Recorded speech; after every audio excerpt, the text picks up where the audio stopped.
Buenos días jóvenes, los saludo el profesor Jorge, espero que estén muy bien. Vamos a dar inicio a la sesión 21 con el objetivo de comprender la fase oscura de la fotosíntesis a través de imágenes. Vamos a recordar que la fotosíntesis tiene dos fases, la fase lumínica o dependiente de la luz, que ocurre en la membrana de los tilacoides, y la fase oscura, que vamos a ver hoy en profundidad, que ocurre en el estroma, eh, donde se forma la glucosa a partir del CO2 con ayuda del ATP y el NADPH. Recordemos entonces que en la fase lumínica tenemos los fotosistemas, en la cual se encuentran las antenas que reciben la luz y transmiten un electrón hacia el centro de reacción, perdón, hacia el centro de reacción. Y el centro de reacción, que tiene la clorofila diana, entrega la energía para poder romper el agua, las moléculas de agua. En este caso, se le dice fotólisis del agua, porque se rompe con ayuda de la luz.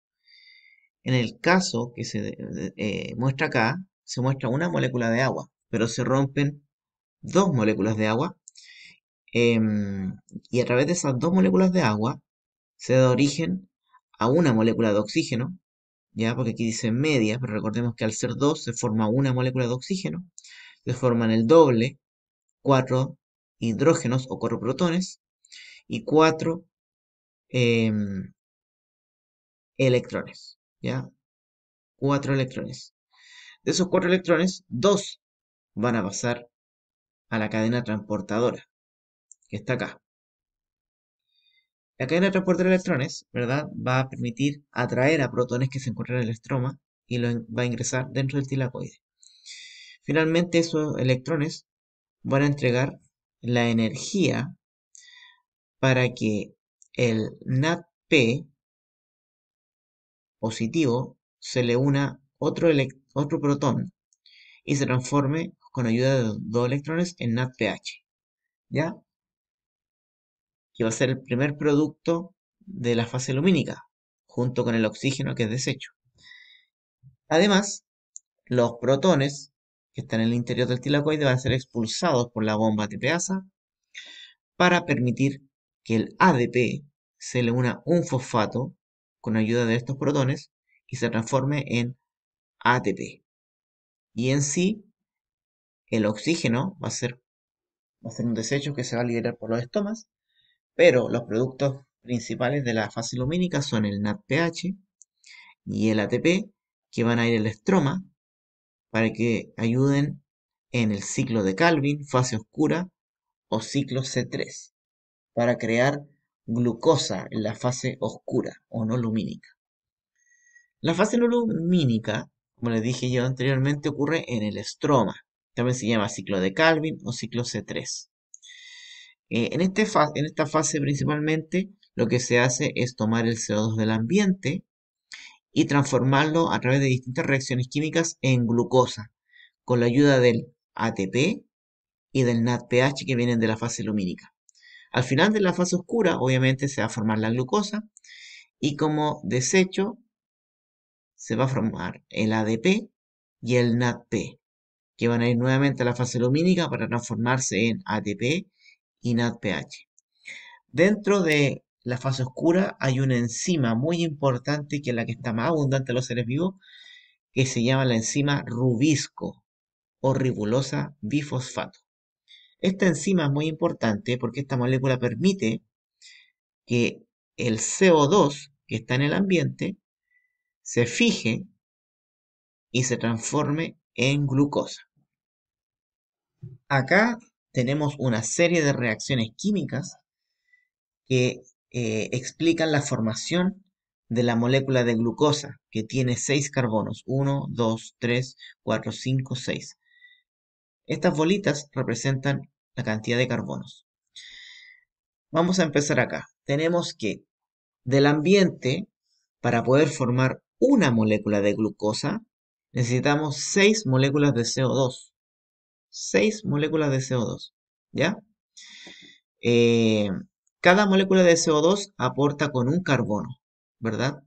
Un carbono, por eso hay una pelotita, ¿ya? Pero hay que multiplicar por 6, ¿verdad? Porque son 6 moléculas. 6 moléculas de carbono, o sea, perdón, 6 moléculas de dióxido de carbono son fijadas con ayuda de la enzima rubisco. Esta molécula permite fijar el dióxido de carbono del ambiente a estas moléculas que están aquí, RUP, que es un azúcar, un sustrato, un carbohidrato llamado ribulosa 1,5 bifosfato. ¿Ya? Tenemos en este caso 6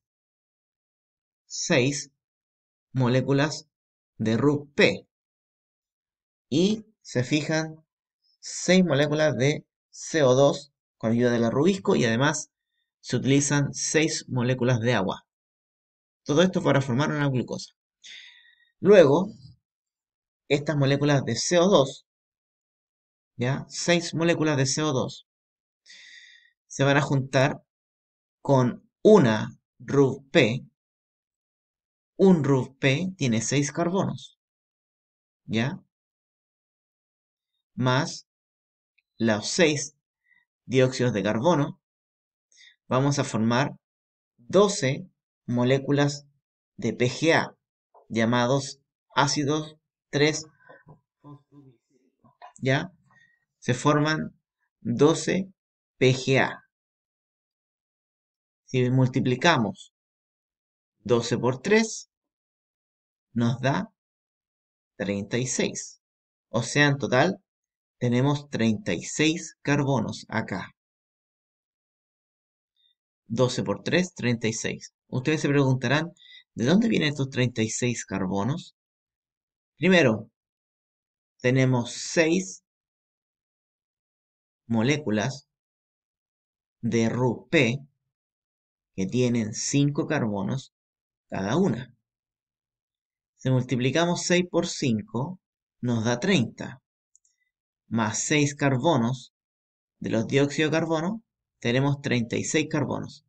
Ahora estos 36 carbonos se han transformado en 12 moléculas de ácido 3 fosfoglicérico.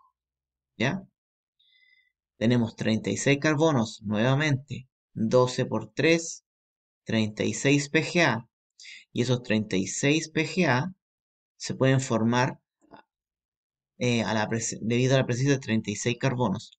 Y esos 36 carbonos vienen de 6 RUP, que es otro azúcar. Cada RUP tiene 1, 2, 3, 4, 5 carbonos. Y al ser 6, 6 por 5, 30. Ahí tenemos 30. Pero nos faltan 6. Los tomamos del dióxido de carbono. 6 carbonos del dióxido de carbono más 30 del RUP, podemos tener 36 carbonos que se agrupan en 12 ácido 3 fosfoglicérico.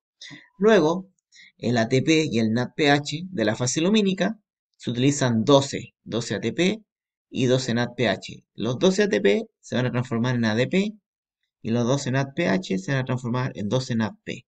El ATP entrega energía y el NADPH entrega electrones. ¿Para qué? Para que estos 12 PGA ahora se transformen en 12 G3P, otro azúcar distinto, que se llama gliceraldehído 3-fosfato. En total, si tenemos 12 por 3, 36. Seguimos manteniendo los 36 de acá, que formamos a partir de estos 6 RUP más 6 dióxido de carbono.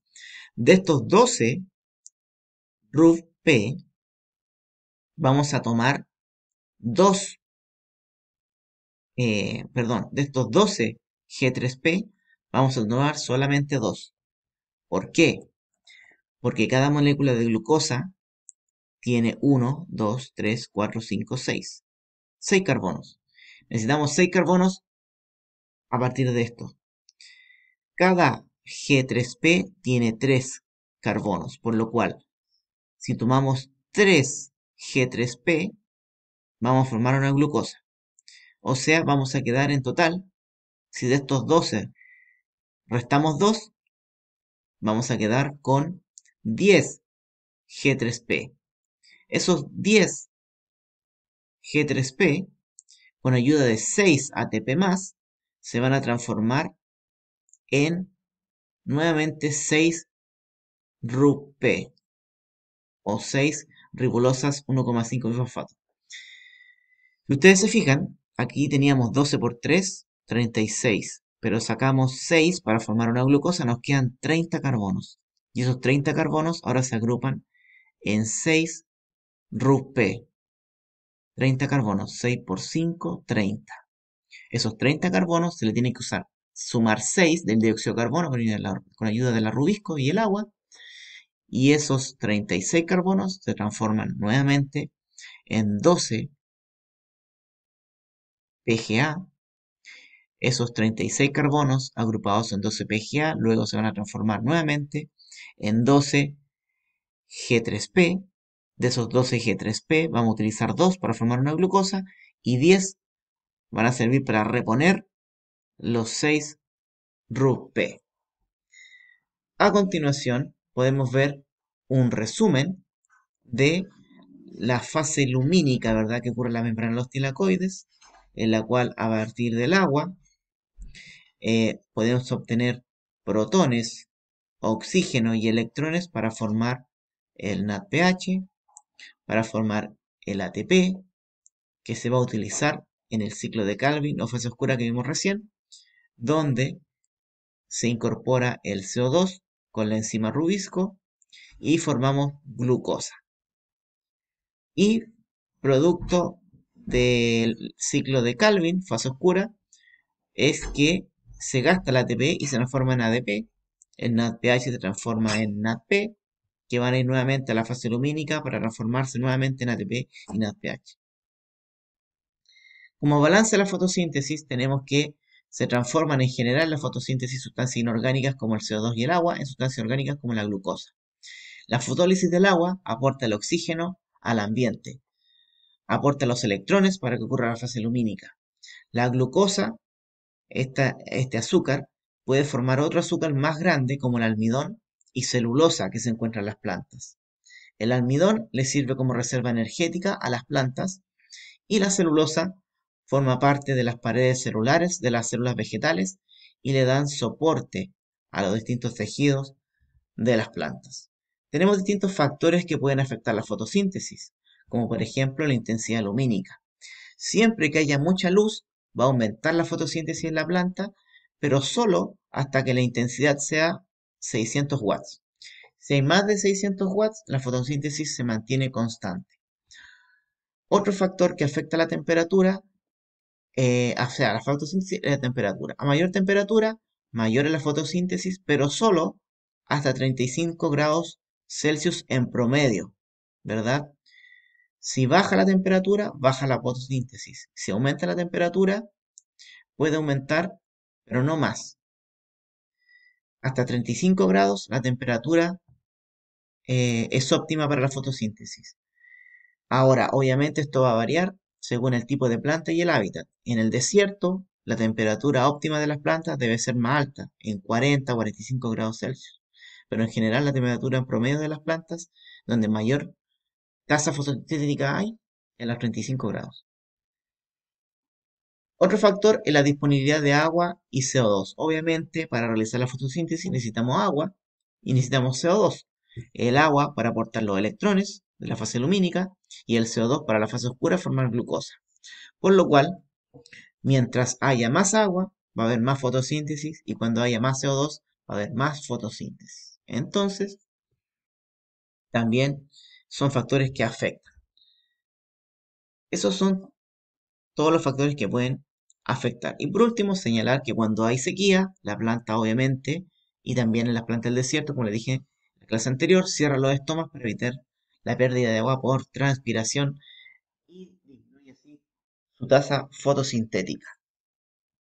Espero que estén muy bien y nos vemos en la clase consultiva. Estudien la fase oscura porque es bastante compleja. Vean la cantidad de carbonos, las moléculas, cómo se forman, para que me pregunten en la clase. ¿Ya? Que estén muy bien. Saludos.